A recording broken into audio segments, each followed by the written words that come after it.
30 healthcare workers, including 10 specialists, have died in the East African nation since Kenya declared its first positive case of COVID-19 in March. Kenya's Labour Cabinet Secretary Simon Chelugi has urged doctors to suspend the strike to allow the government to address their concerns. But the healthcare workers have dismissed his call as empty rhetoric. The medics have called for the creation of the Health Service Commission to manage devolved health services. Now, for more on this story, we're joined via Zoom from Kenya by the Secretary of Kenya Medical Practitioners and Dentists Union, Dr. Chibanzi Mwachonda. Dr. Mwachonda, a very good evening to you. Thanks for joining us. Welcome to the Globe. Evening to you. How are you? I'm very well, sir. Thank you so much for joining us. It's a great pleasure having you on the show this evening. First of all, it's just a few hours to the ultimatum that you gave to the government. Is the strike still on? Yes, the strike will kick off on Monday morning. So it's 24 hours, I'd say now. And the matters must be addressed that we had put forth. What are these matters? And just give us a bit of a background as to, the genesis of this strike. Well, the genesis is that we as a union, and more specifically the doctors' union, have really tried to engage in the last 8 months to try and seek a solution to the matters. One, the lack of a comprehensive medical insurance cover for our doctors, the lack of group life compensation. We've lost doctors and there's no form of compensation to their families. That has been lacking.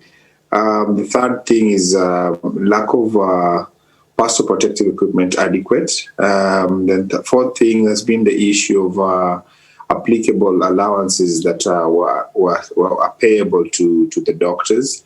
And then fourth thing has been the fact that there's been a disjointed effort in managing the human resources for more healthcare workers, doctors, nurses, clinical officers. And that has created a situation where there's been a persistent and consistent conflictual relationship. And the healthcare workers in this sense then have suffered quite significantly. It has affected the efforts in terms of provision of PPEs, in terms of timely payment of salaries and allowances. And so that necessitated over time. I think the deaths now made it the deaths have been very painful of our colleagues.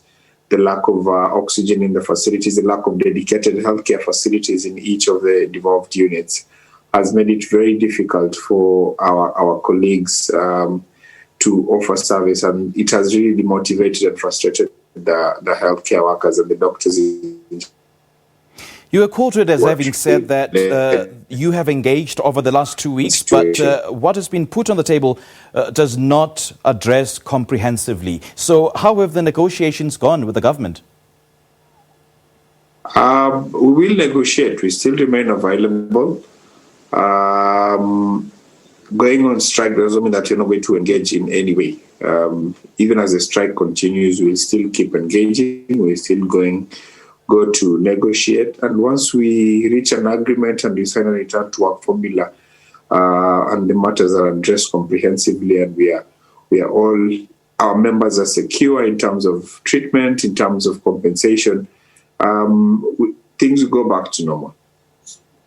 Well, healthcare workers say they've not been given adequate PPEs, but the government says it doesn't know what you guys are talking about because it has distributed enough. So who's fooling who here?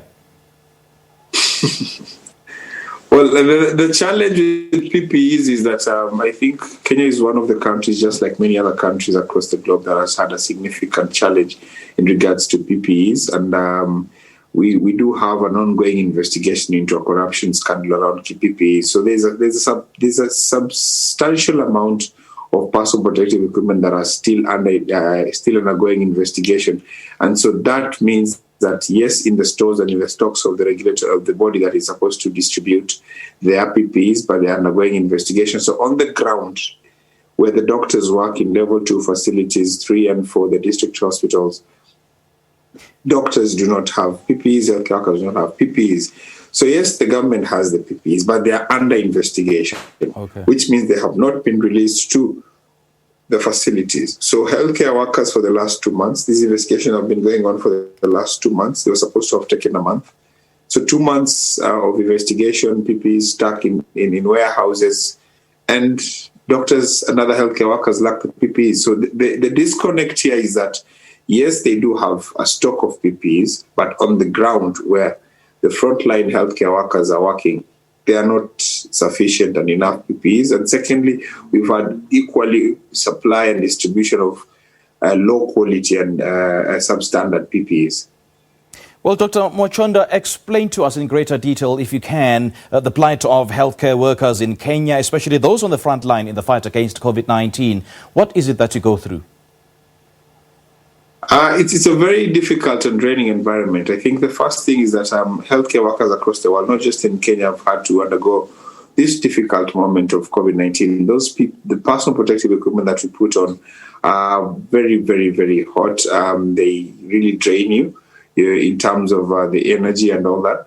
But then also, the working environment is that without adequate personal protective equipment and with a lot of substance PPEs in circulation, what we have seen has been an increase in the number of infections amongst our members, the doctors, the nurses, clinical officers, and that has resulted in a situation whereby healthcare workers are really demotivated. I think another thing that in this pandemic and in such a scenario, you'd expect that there's utmost support to all the doctors in the country, make conditions really very, very conducive for them to work.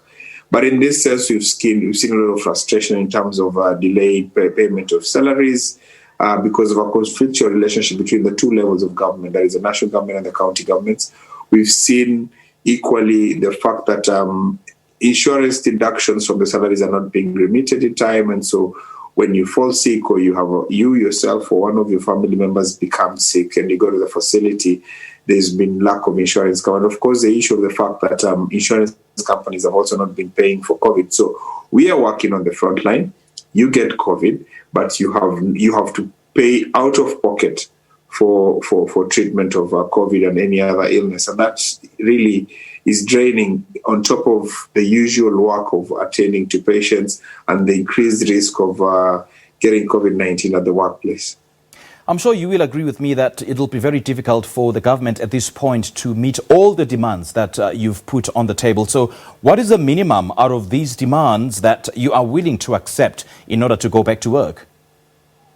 The demands that we've put forth are not new to the government. We've written several memoranda, we've written several letters, we had several meetings in the past, and there's nothing that is basically out of unreasonable in there. In fact, 3 of the demands are demands that were in the collective bargaining agreement that we have signed with the government, and a return to work formula that was signed in March of 2017 after a protracted industrial dispute. So essentially, insurance, enhancement of the risk allowance, compensation, group life, dedicating healthcare facilities for healthcare workers, the issue of the Health Services Commission, that is a matter that we have consistently engaged in over the last 2 years. These are matters that are not in any way unreasonable. They are very much within what the government can do, and the government should be able to handle these matters and address the concerns. All right, Dr. Mwachonda, great chatting to you. Thank you so much for your time. Thank you very much. That was the Secretary of Kenya Medical Practitioners and Dentists Union, Dr. Chibanzi Mwachonda, joining us live via Skype. This is the Global SABC News. Let's take a quick break. We'll be right back.